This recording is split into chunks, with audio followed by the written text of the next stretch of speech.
Benarkah yang kudengar barusan? Den Arya menyatakan cinta.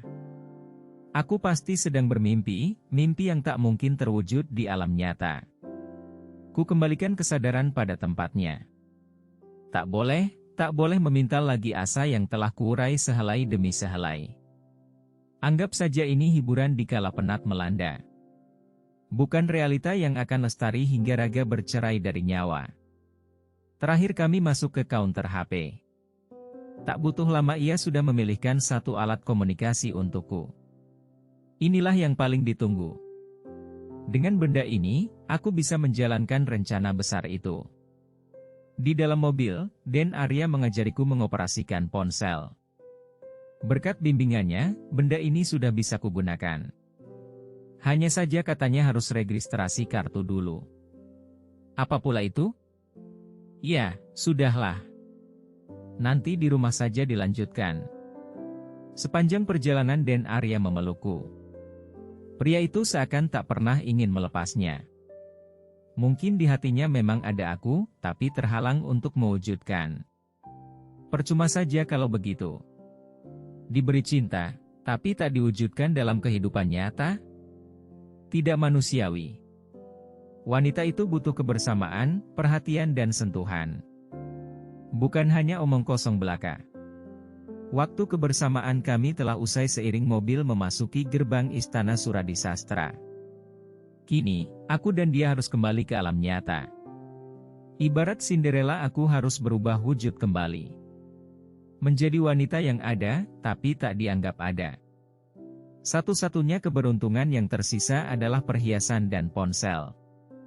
Berlian ini bisa kujual untuk bekal kehidupan kelak saat harus lari dari penjara Suradisastra. Di pelataran Mensyahn, Den Arya melepas genggamannya. Di ambang pintu berdiri dengan wajah memerah wanita yang telah membelenggu suaminya. Ia menghampiri dengan langkah menghentak. Tangannya siap terangkat dan melayang pada wajah suaminya. Namun, urung sebab Den Arya menghalangi. Lalu, tangan itu dihempaskan. Oh, jadi kalau aku tak ada kalian curi kesempatan bersenang-senang, hah? Heh, babu. Kegatelan kamu rupanya. Sudah booking hotel mana kalian tadi? Dasar pelacur, binal, jalang, hina Den Alisa. Kali ini aku tak gentar, tak ingin menangis juga. Hatiku sudah dilindungi benteng yang tak bisa ditembus oleh apapun. Kamu hanya perlu bertahan beberapa bulan lagi Anjani. Setelah itu semua akan berlalu. Sudahlah Alisa, kita selesaikan di dalam, teriak Den Arya. Lelaki itu lantas menarik tangan istrinya tanpa bicara lagi padaku. Namun, wanita yang sudah dikuasai nafsu setan itu berhasil lolos dari cekalan. Matanya semakin tajam saat kami berhadapan. Tangan diacungkan hingga telunjuk tepat mengarah pada wajahku. Dengar, ya. Jangan mentang-mentang kau hamil lantas berpikir menguasai suamiku. Kau dan bayi sialanmu itu akan mati. Coba saja kalau berani. Lagi pula belum tentu itu anak Arya. Kau itu kan pelacur.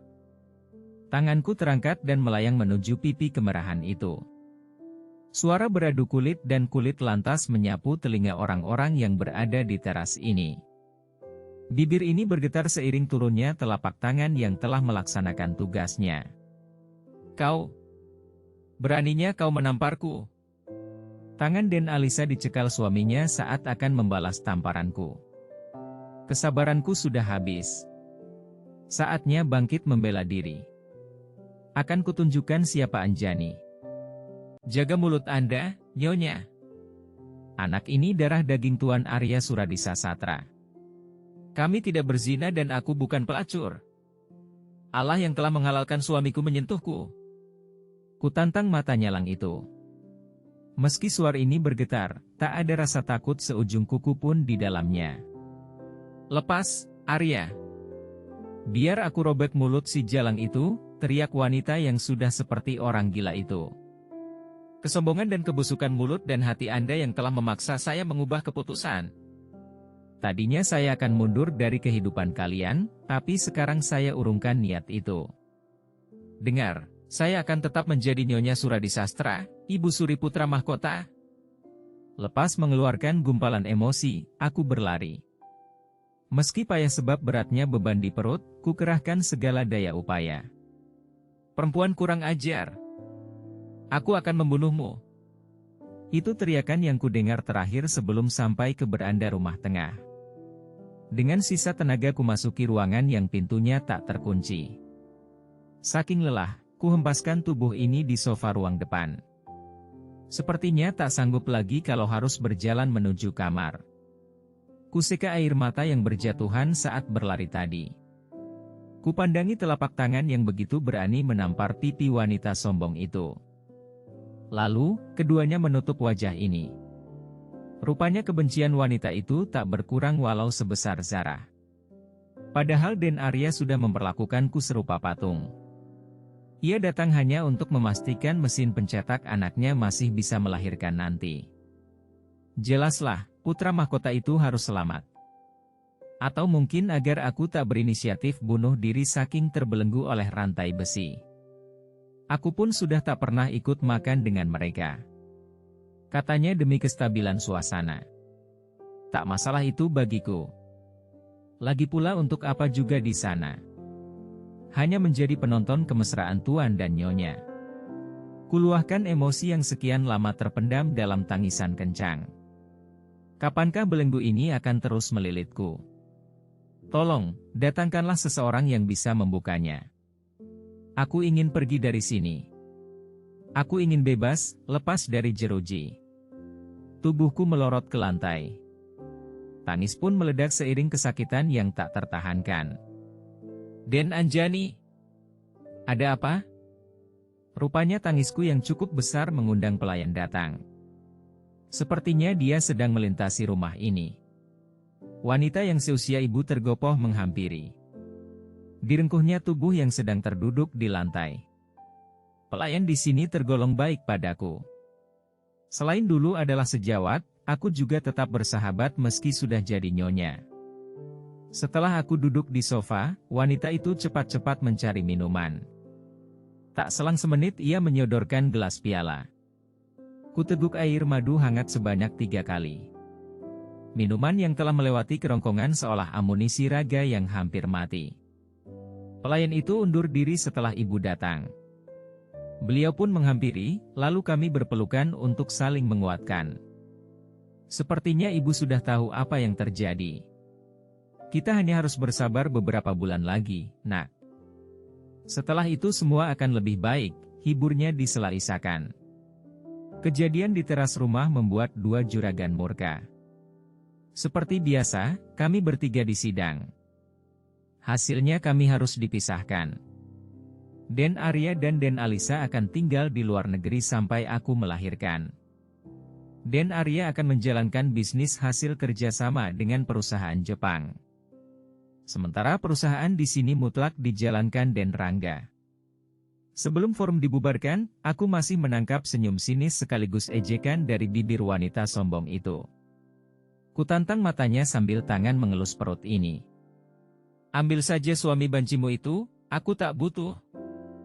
Aku puas saat matanya melotot menyaksikan adegan ini. Den Arya yang menangkap kejadian itu cepat-cepat menarik tangan istrinya. Takut kami adu mulut lagi mungkin. Padahal siapa juga yang mau bertengkar? Aku sudah cukup puas dengan menamparnya kemarin. Anjani, maaf harus memisahkanmu dari Arya, tapi itu demi kebaikan semua. Alisa bisa nekat mencelakanmu juga bayimu, terang juragan Raka saat tinggal kami berdua di ruangan ini. Kuremas pakaian untuk mengendalikan perasaan yang mulai tak karuan. Antara bahagia takkan melihat Den Alisa, juga sedih sebab akan benar-benar berpisah dari ayah bayi dalam kandungan. Jujur, masih terselip harapan ditemani suami di detik-detik melahirkan nanti. Namun, mau bagaimana lagi? Inilah takdir Anjani. Aku takkan membiarkanmu sendiri menghadapi proses yang penting itu. Mulai sekarang kau kuberi kebebasan untuk pergi keluar rumah. Lakukan saja yang kau suka. Anggap saja sebagai pengganti ketidakadilan ini, hibur juragan Raka. Harusnya kata-kata itu membuatku bahagia.